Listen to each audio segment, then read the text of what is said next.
Welcome to New Life Live, the premier place to receive free advice from Christian psychologists and counselors for the mental, emotional, relational, and spiritual challenges you face. Since 1988, we've offered compassionate responses that combine God's truth with proven psychological principles to guide you toward healing. Our phone lines are open. Call us now at 1-800-229-3000. If you're struggling with relationship issues or mental health struggles, we are here for you today on New Life Live. Thank you so much for listening and for watching. I'm Brian Perez, here with clinical psychologist Dr. Alice Benton and licensed marriage and family therapist Marc Cameron. How you guys doing? Having a splendid day. Splendid. Me too. We love splendid days. They're better than splendont days. That's what I always say. Actually, I've never said that ever until now. Don't say it again. Don't say it please. again. Deal. Marc, what's on your mind these days? Hopefully something better than what I just said. Well, I was at my neighbor's house on Saturday night, and I was chatting with his two teenage kids, and they were teaching me some Gen Alpha terms. And those are always fun. I wanted to go home and just be goofy and just like throw them out there to my daughter. I'm going to write them down. Let me guess, I'm ready. splendont wasn't one of them. Yeah, it right? wasn't one of them. So I went home, I kind of threw a few of them out there to her, and we laughed about it because obviously it sounded silly me saying this stuff. But while it got me thinking, while all humans don't speak the same language, right, there is a universal way that we communicate. And it's called body language. And it's so important to our communication. And in fact, I've done a few Zoom therapy sessions where the video's lagging, and I really notice how much I rely on somebody's facial expressions. Even though I can hear the audio, I'm looking to see how they're receiving something or how they're reacting to their partner if it's a couples therapy. So body language it's so important. It's the first language that we actually learn, okay? Because babies are pre-verbal. We call them the pre-verbal years, the first 3 years of life. And so all their communication is pointing, laughing, smiling, crying. And then how do they know that we get them? Well, they understand that through our mirroring of their body language. So babies are born with 100 billion neurons, but very few synaptic connections. But they make 1 million connections a second in their brain with these neurons. I know, it's amazing. And studies show there's a predominance of blood flow in the right side of the brain, which is the emotional side of the brain, over the left side of the brain, which is more logical and language-based. So we come out the womb actually pre-programmed for relational connection in a body language emotional way over a language way. So you've probably heard this, that infants and mothers can sync their heartbeats. Did you know that they can do that without touch? It's called biobehavioral synchrony, and so it can happen even with a smile. That infants and their mothers can sync their heartbeats. So babies can wire together a smile with a feeling of safety and a bodily feeling of ease, or they can wire together an angry face with an emotion of fear and a bodily feeling of tenseness. So now in our adulthood, our body language still speaks far more effectively to others. So a warm embrace, a smile, or even mere presence can communicate comfort or love more than any words can say. But conversely, avoiding eye contact, rolling your eyes, sighing, shaking your head when someone's telling you something you disagree with, or having a frustrated look can communicate a whole lot that shuts down your communication. And lots of these things, they're subconscious behaviors, but they make a big difference to enhance the messages we want to communicate. So my challenge is to listeners is to think about your body language that you might use that shuts down communication, and ask those people who are close to you for feedback. And when you do, you'll grow. And so will your relationships.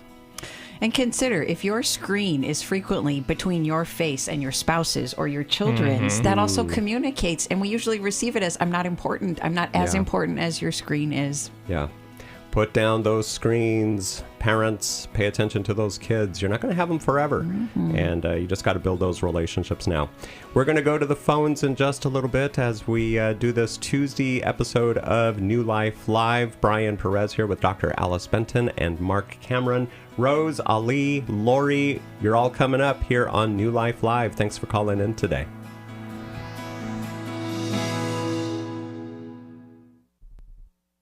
Here at New Life, we want you to have transformation. And so we have created the New Life courses, and you meet weekly on Zoom with a coach or counselor.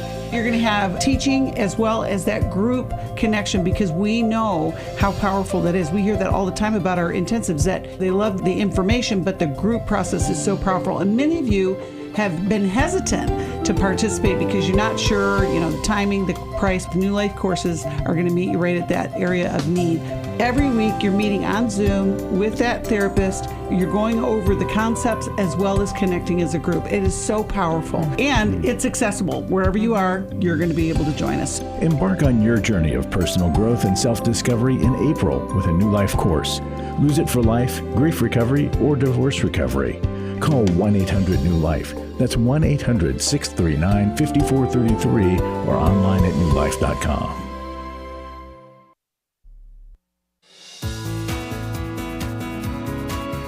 To find out more information about New Life or to order any of the resources mentioned on today's program, call 1-800-NEW-LIFE. Now back to New Life Live.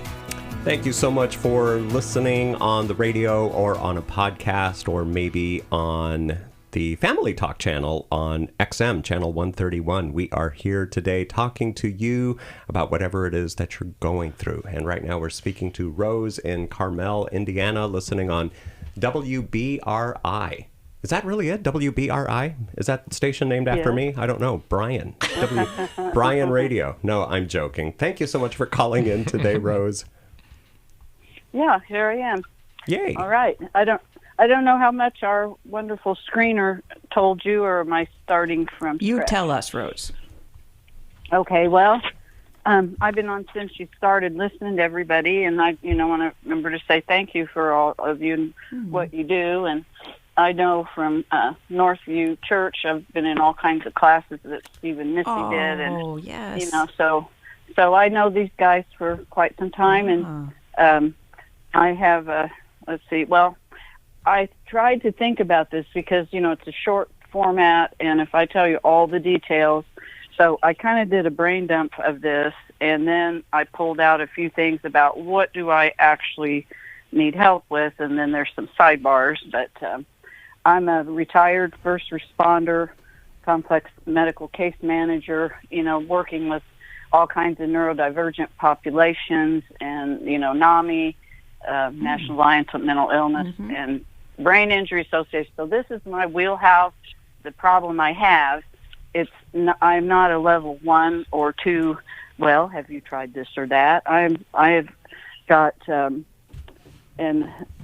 unreasonably high IQ, as does other members of my family, but really, she was laughing at me when I told her. I said, well, my highest credentials are I'm the oldest of 6 kids, and raised in the country, and we just figure it out and get it done. And I reside on the Holy Spirit hotline. So, that's how I'm called to the most traumatic things. And I'm dealing with a situation that has all of my prodigious interventions, things I've done.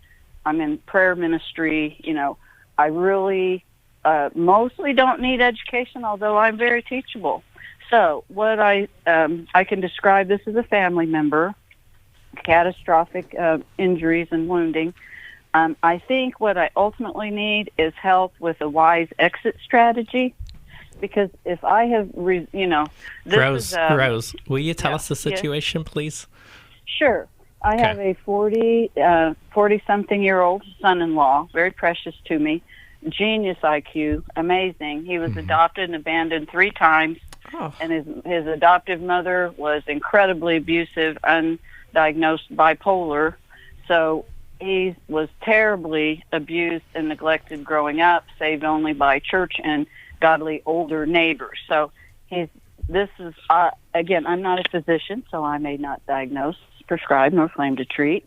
And I also have got a lot of training. So I would say, as the nomenclature is kind of, gray zones, this is either borderline or bipolar. And so it just took us years to figure it out, because he doesn't have this mania and the super depression. He's either wonderful or catastrophic. So, and this is we've been dealing with this a long time. And Rose, even just the borderline or the bipolar description and the abandonment, that really clarifies a lot for us. What help do you want from us about what you're going through with him? Well, a book, if you haven't heard of it, it's just been incredibly helpful, and we've used, it's called I Am Not Sick, I Don't Need Help. Yes, I know of it. Yeah, Dr. Amador. But we just, at this point, because there's young children, my daughter's 42, I have a 4 and 8-year-old, and I feel like we're all hostage to this mental illness. There's nothing unusual about that. But these children, these sparkly, bright, lovely, empathic babies, all children are precious, and these are exceptionally smart and sensitive. And now they have PTSD. They're dysregulated emotionally, so I have them in specialty schools. I'm constantly training for emotional intelligence. I frequently have them in my small space, and we can't do this much longer. My daughter's collapsing, and so you'd think, oh, it's so easy to get out. Well, he had COVID 3 times. He's got long-term PTSD or COVID long haulers. He was on the couch 2 years. So now there's money issues. He's just barely back to And work. Rose, do you want the exit strategy for yourself or for your daughter from marriage to him? All of us, because they live in my house. I have a home, and I was finally run out because I said, Kate, I can't help you and be in this. So I have a small apartment a mile away. So frequently with him out of control and a leaking roof and not enough money, I have a 4-bedroom house with 1 person in it, and I have a 1-bedroom apartment with 4 persons. Rose, this is so complex. Now tell me, does your daughter also want to exit from her marriage? Yes, we've given up. She's tried every marriage enrichment retreat. EMDR is not good for people like this. I'm trained in that, but for this recalcitrant childhood stuff that's entrenched, that hasn't worked. He only goes to counseling long enough to unload on what's wrong with everyone else. As soon as they get near him, Rose, he goes. would your daughter be willing to ask her husband to leave the house until he can get more targeted professional help? Well, we're kind of down to that, and the problem here is with no income, there's no place to go. We're his only family. There's no other family. There are places to go for people with no income. Now, this is really hard. It may even feel humiliating to him, but the Salvation Army. Oh no! I've been through this, and I've been doing this for 45 years. The Mexican flood that came into the central Indiana, and then coupled with the COVID debacle, there are 6 to 12 months waiting list. Not at Wheeler Mission. You can't even get into any of them. And is he on one of those waiting lists? Oh no, he has to show up and do it. So that's the next problem. So we just need to get away, and this is where the exit strategy comes down. He has been keeping a delusional journal for over 10 years of real and imagined slights in his fantasy world. And since he has an incredible IQ, he can present well around when he needs to. Rose, I'm going to interrupt because we really want to get some help too. But we understand this is so multi-layered. But one thing I can tell, I think you and your daughter are staying in part hostage because you're worrying about what you all will do to make sure he's cared for once he leaves the home, rather than giving him, I'm going to keep speaking for just a little bit, rather than giving him that responsibility. So I don't want to sound heartless by saying this, but he is causing what sounds like chaos and destruction within the home. But your answer about when Marc asked, what about asking him to leave, is, well, there's nowhere for him to go. I actually think that's for him to figure out, not for you and your daughter to figure out, because he may not have hit bottom enough to be willing to figure out where to go to get help, because there truly are places, even if there aren't in your community and the flooding and the things that you pointed out, there are certainly blocks in the road, but there is not no solution. And so taking the responsibility for, well, where will he go, from your shoulders and your daughter's shoulders, and putting it on his shoulders, while hopefully being willing to tell him, we'll take you to meetings. We will help find a counselor for you. Any of that you're willing to do, we can help get the resources. But you are being too destructive to remain in our home. at this time. So we're going to give you a certain amount of time for you to figure out where you're going. And you got to go make a friend. You got to get a Salvation Army in a different county, in a different state, perhaps. But this is not working, and you're the one who has to figure out where to go next. I think you all need to remove that responsibility to get any movement here. Yeah, I think Alice is right. Necessity is the mother of invention. It's on him to figure that out. He's going to have to dig deep and see who his friends are at that point, or do some research to find out resources for himself. Or stay in his car until he's uncomfortable enough that he's willing to drive it to a place where he can stay overnight. Or seek help. So, yeah, I think Take Your Life Back would be a good resource to send. Now, there's a comment on the screen here. I don't know if Rose mentioned this. Rose said that her son-in-law will burn things down if the wife leaves. I don't know if that's a literal, like he's going to, he's threatened these kind of things, but... Well, I think whenever there's threats, then you are going to need to get the appropriate authorities involved. There are things called temporary restraining orders if that is necessary. Sometimes people say things for shock value, but sometimes you can't take into account that it's just shock value. So you have to take all kinds of threats seriously. And so then Adult Protective Services is worth considering, because if he's reached such a delusional, disabled state, then he may need a social worker. He may need some involuntary help and hospitalization if he's at that point. Or I completely agree, legal intervention if he's an unsafe man who is threatening the family. So we're going to help you take your life back, not just you, Rose, but also your daughter, by sending you a copy of this book in the mail. Stay on hold, and we will get that to you. Ali, calling in from Arlington, Texas on KBBW. Welcome to New Life Live. Hey, how are you? Doing well. Thanks for calling in today. Good. Well, what is going on with me, and I've been trying to put it in just to a nutshell, not to take up too much time, but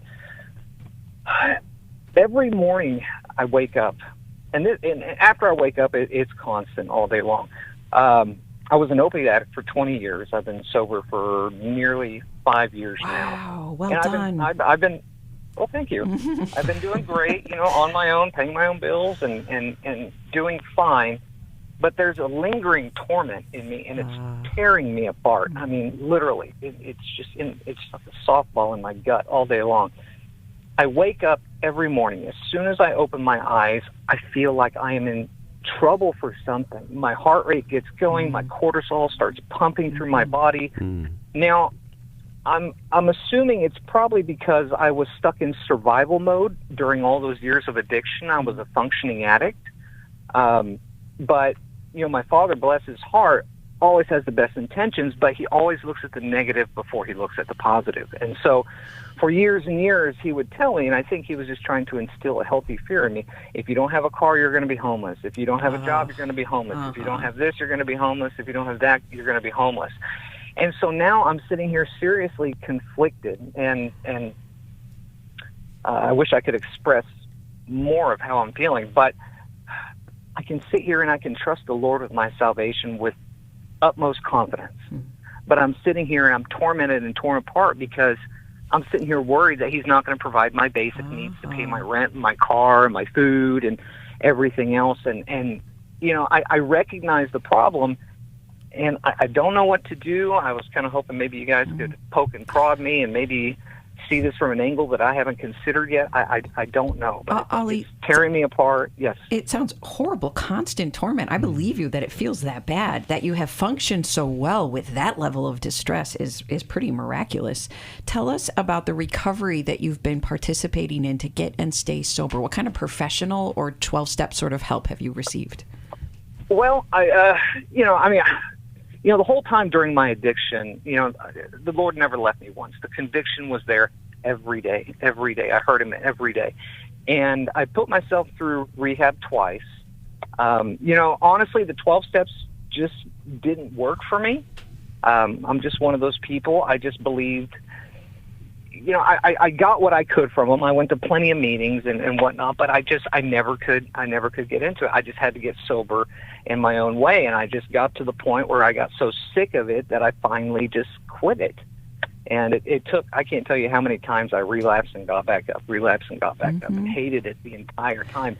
But the source of that is ever since I was a child, I I can't tell you if I have ever felt true happiness, merriness of heart. So Ali, stay on the phone. We're going to continue talking to you when we come back from the break here on New Life Live. My name is Brian Perez, here with Dr. Alice Benton and Marc Cameron, and we will get to more of your calls coming up in just a little bit. Also want to offer you a tip sheet that you can get at no cost when you call us at 1-800-NEW-LIFE. It's called 10 Tips for Dealing with Difficult People. Now, we all have difficult people in our lives, and sometimes they're more difficult than others, but we can help you with these tips. They will come in very helpful, whether it's family or roommates or people you work with, or who knows who it is. You know who it is. You know who you need help with. So we can help you by getting this tip sheet into your hands. Just call us. We'll send it to you at no cost at 1-800-NEW-LIFE. We will be back with Ali and more of your phone calls in just a little bit here on New Life Live. I've been struggling with a porn addiction for the last 20 years. Are you struggling with porn? New Life's Every Man's Battle Intensive can help. Every Man's Battle explains to you why you are like you are, and they give you the tools and they show you how to work your way through the problems and where to get help and how to get help and who to get help through. For over 20 years, New Life Ministries has been helping men regain their integrity and purity through their one-of-a-kind Every Man's Battle Intensive. This was the first time in my life that I ever felt comfortable in sharing the real me with other men. Get help on February 28th in Orange County, California. Call 1-800-NEW-LIFE to register or to find out more. 1-800-639-5433 or online at newlife.com. Use the discount code NLL to save $50 on your registration. Every Man's Battle was a life-changing experience for me. You don't have to struggle any longer. 1-800-NEW-LIFE.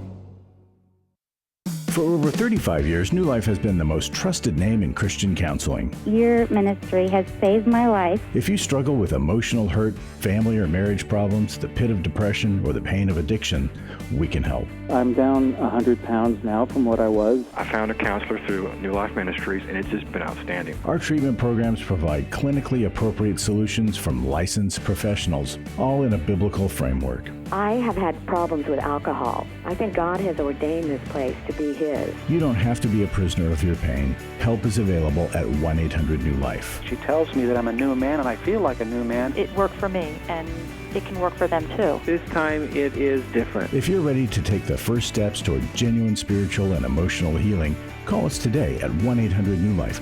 God can open the door for a better tomorrow. To get someone that's competent, that's good at what they do, it's been like day and night compared to what I've had before. Call 1-800-639-5433.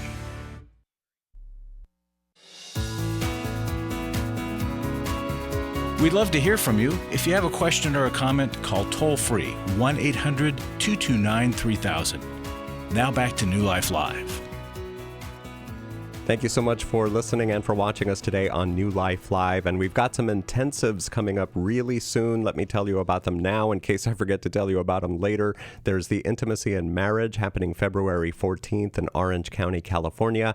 The Every Man's Battle Intensive for guys that are struggling with porn addiction or other kinds of sexual integrity, February 28th in Orange County, California, that whole weekend.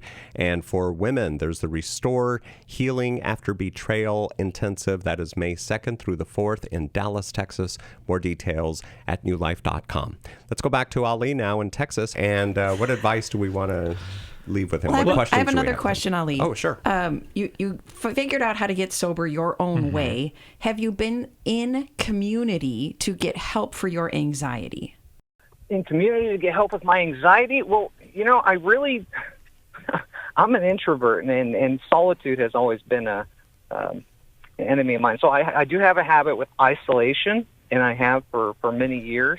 I mean, I've got my church family, of course, and I mean, as supportive as they are, it's difficult to, you know, kind of go to some of them. You know, they're married, they have their own families and lives. Ali, I don't want to bother them with this it. is the crux to your constant torment. It may not be the entire answer, but you and I are both natural loners. And so we don't share our torment with other people. And I get it. We don't want to burden them. You want to do it yourself. You figured out sobriety mostly by yourself. So you're a guy who can figure big things out. But we can't solve our inner torment on our own.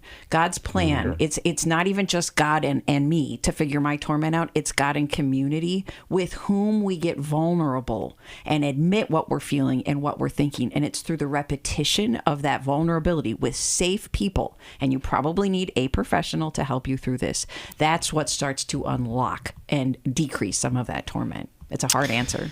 Yeah, Ali, what I would say too is the goal of getting out of addiction is not just sobriety. Addiction is covering something up. And so the goal in addiction to get out for sobriety is to move that out of the way so that you can figure out what drove that behavior for you. So I think you've missed out on that in some of these programs that you said haven't worked for you, because community is a big part of those programs too, having that ongoing continuous support. Now, you've got a lot of insight here to where your anxiety is coming from. You're able to connect that to your dad growing up and these messages that he gave you. And I can hear you saying that logically you can understand one thing, but then your emotion is rising up. And we actually had a call last week with another lady who had the same experience that was going on, where logically she knew something, but the emotion was still there. And now when we form self-beliefs from our experiences with our parents, and so you have an anxious, fearful self-beliefs about yourself, and so getting into therapy.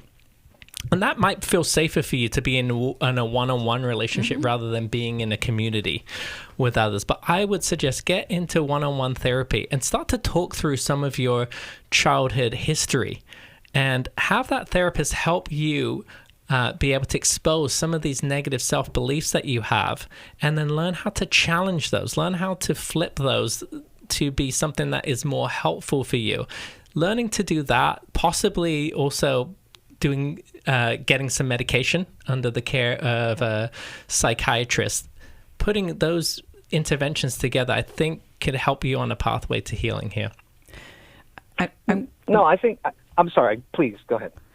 I'm just going to share a similar experience that I have had. One of your fears is I'll be homeless, even though evidence all points to the contrary. One of my fears has been I'm a screw up, even though evidence points to the contrary. But my anxiety can really kick up that I'm going to screw up this next thing. You said you feel like you're going to be in trouble. I get that. Me too. I'm going to screw up, then I'm going to get in trouble, and I'm going to be called to the principal's office. Well, that doesn't even exist in my life anymore. But the fear exists in my heart. I just got back on Zoloft and antidepressant for anxiety. I just got back into coaching again because all my good tools that sometimes work well enough for my anxiety right now, they're not. So I need those 2 additional helps. But as a loner, we don't want that kind of help, but we sometimes need it. Right. It's that self-reliance that I fall into, and it's just getting out of hand. And I think you're right about the therapist. I think I'd be better in a one-on-one scenario with. And that's one of your self-beliefs there, self-reliance, not being able to rely on others. But guess what? God's built us for community. When we get to heaven, it's all God's people all of the time. It's not some of the time, and you're not on your own there. So learning how to be in community with others, and again, start with that safe one-on-one relationship, and then build from there. How about 100 Days of Freedom from Anxiety? As our book we would send to you, Ali. Yeah, have you read that one before, Ali? Absolutely.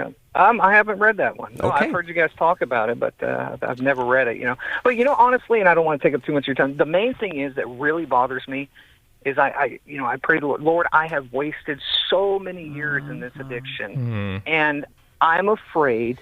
I said, Lord, all I want to do is use the remaining time to live for you. But I'm afraid I'm going to have a freaking heart attack from this cortisol pumping through my body, and I'm not going to be able to make up wasted time to serve you better and be pleasing to you. And I know it's, my salvation isn't based off what I do, but I just want to just... Yeah, and that's where the medication can help, just to kind of slow things down for you so that you can be in a mental state to be able to process some of these things. So let us connect you with a therapist here, and we're going to send you that book. And call us back. Let us know how you're progressing. Yeah, and it was great to hear that you've been in sobriety, right, for 5 years now, he said. So congratulations on that. And we've got more phone calls coming up in just a moment. Lori in Sacramento, we will talk to you next here on New Life Live. Thank you so much for listening and for watching today. Don't forget, you can also download the New Life app to listen anytime. So many resources there on the New Life app. Download it today. Restore gave me strength. It gave me more belief in my faith. I met up with a group of women that are going through things that they had no control over. If you've been affected by betrayal, an emotional or physical affair, or pornography, the Restore Intensive will equip you with support and tools to help you through. When two people want to do their part, we can be restored. But if they don't, we can still be restored. We are not stuck because someone else made a decision. That God lets us weigh in on how we want to walk out our lives. Our wellness does not hinge on another person's decision. The Restore Intensive is coming to Dallas, Texas, May 2nd through the 4th. Register online at newlife.com or call 1-800-NEW-LIFE and use the discount code NLL to save $50. I had a great experience at Restore. 1-800-NEW-LIFE and the discount code NLL.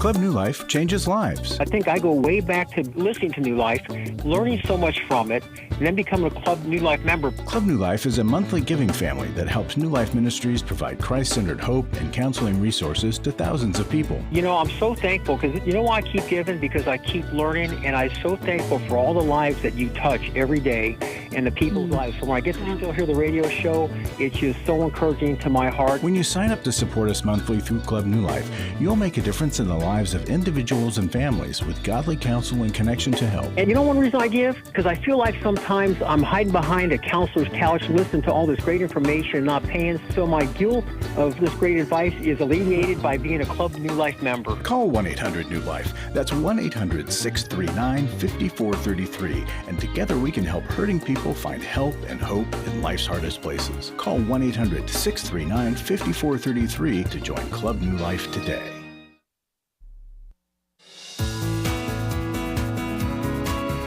We're glad you joined us for New Life Live. To be a part of the program, call 1-800-229-3000. Now back to New Life Live. New Life champions those on a recovery journey, and we have the tools to support you along the way. Visit liferecoverygroups.net to find out about connecting to a life recovery group for books, workbooks, CDs, articles, and for information on connecting to the Life Recovery Today TV show and podcast. Episodes of both were released today. Again, go to liferecoverygroups.net. Let's go back to the phones now. Here is Lori in Sacramento, California, watching us on YouTube. Let's wave hi to Lori. How can we help you today, Lori? Hi, thank you for taking my call. I just think there was a divine appointment here to be able to ask you a question. Uh-huh. How do I let go and stop hoping to be loved and accepted by my remaining siblings? I've been love-starved my whole life, and I'm the youngest of 7 children. Mm. My mother was virtually a single parent, but I did see my father every day. Mm. And almost all of my siblings picked on me. I was sexually abused by the oldest brother from the time I was a baby till 8 years old, and then he tried again when I was 13 years old. Oh. And the only one I was close to was my oldest sibling, who was a female, a sister, and she was the only one that treated me well. And now, in the last 15 years, 3 of the siblings have died. The last 2 that are remaining, well, actually, there's 3 remaining, but that's only if you include the abuser. The last 2 remaining have excluded me and my husband from their lives. And they also, as we became adults, started telling my daughter rumors, bad things about me, so that my daughter and I now have an estranged relationship. So I want to let go. I was put on this family thread, and I keep thinking I need to be off of it, but I have this so-called fear of missing out, hoping that maybe I'll one day be accepted, but I just want to let go. I don't hate them. I forgive them. I I believe I forgive them. If any of them ever needed anything and we could help, my husband and I would both do that. But my heart hurts, and it's affecting my sleep. And lately my anxiety, which had gone away, has come back. I just want to be free from all the pain. Mm-hmm. Wow, Laurie, what a story. Who knew about the abuse? Did anybody in the family know? The siblings, all of them are older than me, and I had 3 brothers and 3 sisters. 2 brothers saw him abusing me. I remember that, but they were only 3 years and 6 years older than me, so I don't know if they understood what was going on. But I told my mother when I was 21, and she said to me, and I do feel, let me say what she said. She said to me, "Can't you just forgive him?" And I feel like she failed. I feel like she failed me. Although she was a very sweet woman, she herself was abused, and when she was a child. So I feel like she had a blind spot. And in fact, this thing I have to say really got to me is when my husband and I got married. She wanted my abuser at the wedding, and I was so frustrated with her, but I don't know why I didn't stand my ground and say, absolutely not. I said, well, if you want him there, you'll have to tell him, because I'm not sending him anything. And he was there. And how many years ago was this, Laurie? That I was abused? Or that you told your mother. You said you told your mother at 21. Oh, I was 21. That was at least 30 years, 40 years ago. Yeah. My mother is no longer... Yeah, this is she's no longer living. 3 to 4 decades that this has been out in the light in your family, and it's not really been addressed. Right. And so, one last question for you. Why is your daughter listening to your siblings over you? I think that is a question I do not understand, but here's what I gather. I was blind to how they didn't like me until like the last 10 years is when I finally, when we weren't invited to my nephew's wedding, that's when I finally got that they didn't care for us, or me particularly. So all that time I've been raising my daughter around them, and when my daughter would act up, she would call them or go to their house. This is when they're older, and they would say things that she would then come back to me and she would say, "Do you know what they're saying about you?" She wouldn't tell me, but she believed them. I don't understand that, because you've been trying. I overindulged my daughter, trying to give her a better life than I just think I enabled her, I guess. Well, to answer your original question here, is that you've really been trying to win approval from your family, and it's a dysfunctional family system. It's a family that has hurt you, and you're still trying to win their approval. Have you processed your sexual abuse at all with a therapist? I have seen a therapist. I don't think they were very helpful. Yeah. The only thing I can say is that when my mother died in 2021, this abuser was there, and I felt really strongly that I needed to talk to him about what he had done and how he needed to ask and repent to Jesus so he could find Jesus and be saved. So I sat with him outside and spoke to him, and what he did was he covered my hand up. My hand was on the table, and I felt like it was a domineering type of action, and he heard me, but he said, he was not interested in Jesus, but he kept trying to touch my hand, and I pulled my hand away, and I felt like it didn't help him or anything like that. But that's the last time I've seen him. I don't think about him at all. So Laurie, what I would say to you is, you've not had a good experience in therapy. I would find another therapist. We can help put you in touch with one. Find somebody who is knowledgeable about, has experience helping adult survivors of childhood sexual abuse. So somebody who understands this whole topic, and interview people when you meet them. But I think learning to process through how this abuse has affected you, and not just the sexual abuse, but just the whole reaction in the family system was so harmful to it. You know, your mom dismissed it. Your mom tried to push you in with the abuser at events. Your siblings saw it. They didn't say anything about it, and now the trauma continues because you're trying to find healing. You're trying to get them to see you and admit to it, and it's not happening here. So I think, getting into your own recovery work here and working through the impact of this, I think is going to be the first step for you. And Lori, the key thing... I just want to say that I'm on a family thread, and I feel like I should be off of that. Yeah, well, let me give you permission to be off of that. Delete the thread. Okay. And you may even have to block the numbers for a period of time.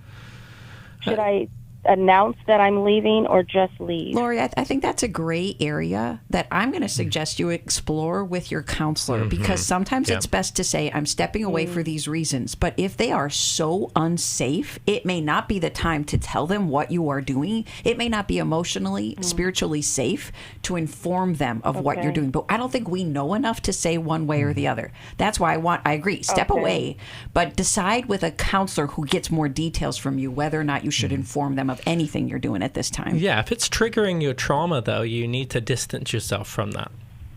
In your recovery... Okay, well, I am distant because they totally exclude me and my husband from everything, and that's the pain. I wish I had a different family, but I don't. I need to know how to accept reality. And the way to that acceptance is to let yourself intentionally grieve, enter into a purposeful lament, which also involves getting very angry, which may not have been easy for you to do because I don't think you were allowed to. You were forced to tolerate, forgive and forget, act like it didn't happen. Anger is not allowed in a system like that. And so getting angry with a therapist, but doing some probably empty chair work where you get to be angry at all your family members and have the things you've needed to say that they weren't able to accept from you at the time. That is what will help you to accept that they can only be in your life in very limited ways in the future, if at all. And then building up a spiritual family, because you need a family, but your biological family doesn't sound like they're safe people to have in your life. And so filling in the gaps with a sisterhood of other women who are imperfect and trying to grow, that is where you'll start to feel more support and community, which gives you the strength to step away from an unhealthy family. Any book recommendations? Maybe Forgiving What You'll Never Forget? Yeah. I think that's a good one. So we'd like to send you a copy of that book, Lori. Thank you for calling in today here on New Life Live. We also have a tip sheet that we can get in your hands, and anybody else who might be listening. It's called How to Heal from Estrangement, because Lori did mention that she's estranged from her daughter because of everything that's been going on with her. And we just thank you for calling us today, and we hope we put you on the right path to what it is that you need to fully recover from everything that happened to you. And we're so sorry that it did. 1-800-NEW-LIFE, newlife.com. We all face days where life throws us a curveball and our routines or plans get disrupted. Things we wanted to do are forced to take a backseat to the unexpected demands of the day. If you normally listen to New Life Live on a radio station, well, you might not be able to that day.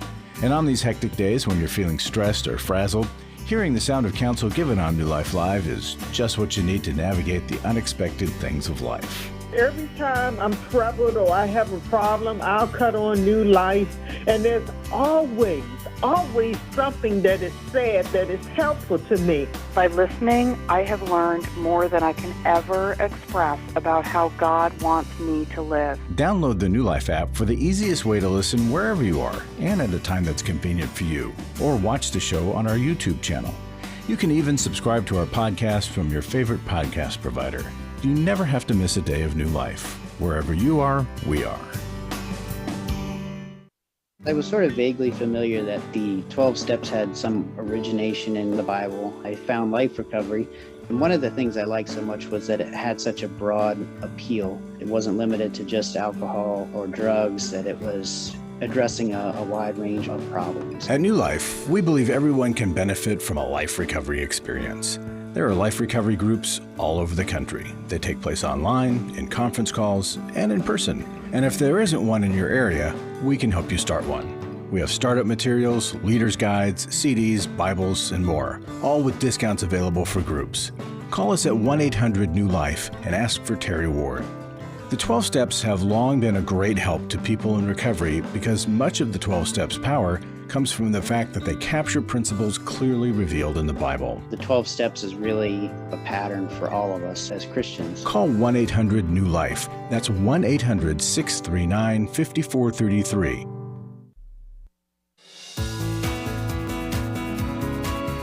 To find out more information about New Life or to order any of the resources mentioned on today's program, call 1-800-NEW-LIFE. Now back to New Life Live.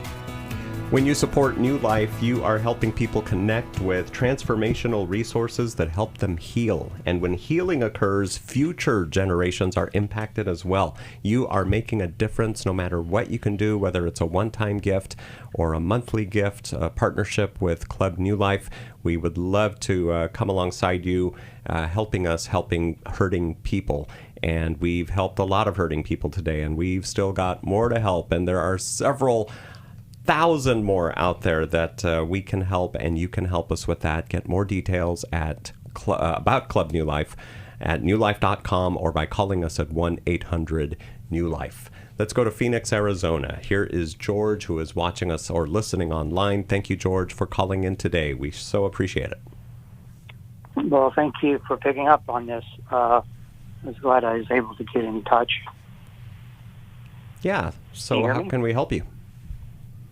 Okay, I got I'm in Arizona. My son's in Colorado, and he suffering for like last 5 years, possibly schizophrenia, and been in and out of jobs.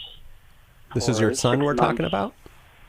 Yes. Okay. And he's in his 30s, and I had to force him out of the house like 5-6 years ago, and he was getting kind of abusive, and so he's been in many different states, but now he refuses to get help. He, I give him, it's either he's going to get incarcerated to get help, or he's going to put himself in a situation that he's going to be hurting himself or hurting others, or he goes and walks in and gets help himself. I'm supporting him. His room and board, I'd say, and I just need someone to speak about how can to get him help. What can the next step be to be able to get him to feel comfortable in getting help? I don't know if he can get medical in Colorado, if that will be supportive enough, or if he will even go into a hospital to get evaluated and be able to get some medication. But right now, it's just an endless enablement cycle of supporting him and dealing with weekly, daily events in his life where, sometimes he's perfectly fine. It seems normal. Other times, he is harming himself and punching the walls. So.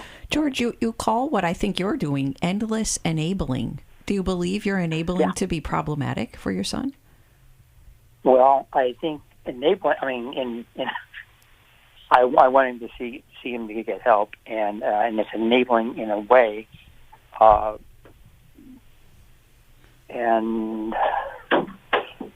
at the same time, it's psychological threats against you. So it's kind of I can't remember the word. He'll make psychological events of many different ways of killing himself and jumping off a bridge or running towards a police officer with a gun. And what do you think? What do you think stops him from doing that? Even though he makes the threats, what stops him from doing that? Well, it was me trying to talk him out of it, and which is I think brutal. Let me say this, George. I think it's more than you trying to talk him out of it. I think these threats are a way to manipulate for you to continue helping him. Because people who... Exactly. I don't say this lightly, but when somebody does make a decision to harm themselves, to kill themselves, it can be almost impossible to stop that person from doing it. So he needs help. And he's crying out for help for saying these things, but he's also manipulating you to continue to support him by making you responsible for his life choices here. And it's a really, really hard, difficult situation. But you guys are stuck in the system. And if you don't change, he's not willing to change his part in the system. So if you don't change your part in the system, you're going to remain in with the same outcome, my friend. So do you have a therapist yourself? No, I do not. But so I recommend you get a therapist, because this is a lot to deal with. This is a lot to manage. And you may have to make some of your financial support for him, for his room and board, dependent upon him getting the care that he needs, dependent upon him seeing a psychiatrist, being in a treatment program. What do you think about that? Yeah, I've tried that. And so what happens when you do take all of your financial support away? Because if you've tried that, then there needs to be the consequence part of then you take it all away. Yeah, take it all away. That's the hard part, because others in my family are not willing to take that away. And he'll make progress up to enrolling in getting a certificate or enrolling in something, but he's afraid of leaving the house. Who are the others in the family that continue to enable him when you don't? It would be like his brother, sister, and mother. Yeah, so that they're all stuck in fear. So you guys, without your son, may need to have a family meeting together, and that may need to happen in the presence of a therapist, where the professional helping and directing you guys, because this is a family system problem as much as it is an individual problem with your son. George, I'm going to gently challenge you, because you blame shifted a bit there. I believe you that you've tried, and I know you're scared your son will take his life, but you do keep funding his life. And so you said when it didn't work, you said, well, other people keep helping him, but you also keep helping him, George. Even if you stopped, you keep helping him too much. And I say this because I want you to fully take responsibility for yourself, rather than continuing to help your son just because other people also continue to help him. That's not enough of a solution. And so, George, getting into Al-Anon and maybe even attending NAMI, the National Alliance for Mental Illness, it will help you realize where your power lies, which is only in your actions and your wallet, not in what the rest of the family does. But they need a leader, George, who's willing to break out of the endless enabling, even if they don't. But we have a great interventionist who also helps educate an entire family around what needs to take place to really help your son get to the point of hitting a bottom where he might be willing to get help. And your pulling away has helped before. You told us that. So that likelihood is there. So it's getting the knowledge you need for you to stop, try to get education for your family, but you can't control that. And then stay in a separated position, whether or not they keep helping him, George. I think we'll send you a copy of Doing Life with Your Adult Children. If you'll stay on hold, we'll put that in the mail to you. And we are just about out of time on today's episode of New Life Live. We've got so many workshops and intensives coming up here, and you can find out all about them at newlife.com or by calling us at 1-800-NEW-LIFE. The Intimacy and Marriage Intensive is February 14th in Orange County.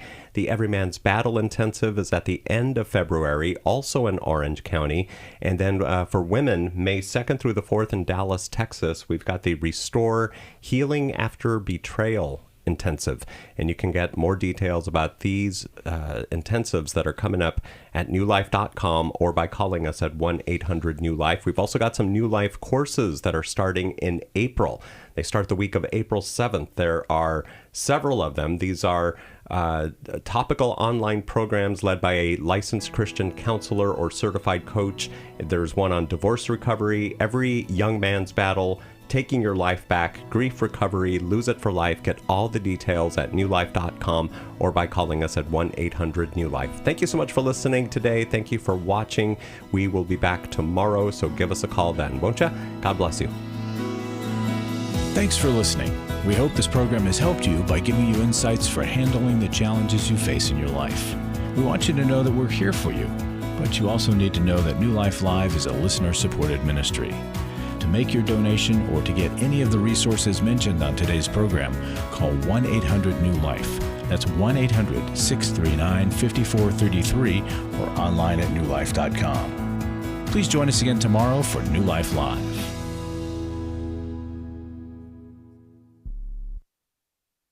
Thanks for watching today. We love helping people. I hope you sense that.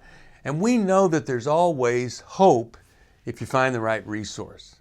Now, if something we've said to somebody else applies to you, that's fantastic. That's what we're hoping for.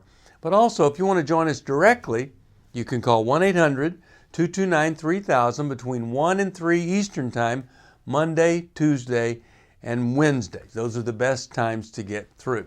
And while you're here on YouTube, check out these other videos that we've done to help people see where they could grow or a different path to take. And if you do that, would you give us a thumbs up on the video, and please subscribe to this channel. There are many ways that we can help you outside of the radio program, and it's very hard for some to pick up a phone and dial 1-800-NEW-LIFE, but when you do, we put you in touch with somebody who cares about you, knows all the resources out there, and they're going to find the best for you. There is no reason to struggle alone. I hope to see you tomorrow. Hope you'll invite somebody else to come and join that maybe needs just a little bit of help along the way. I'll see you next time.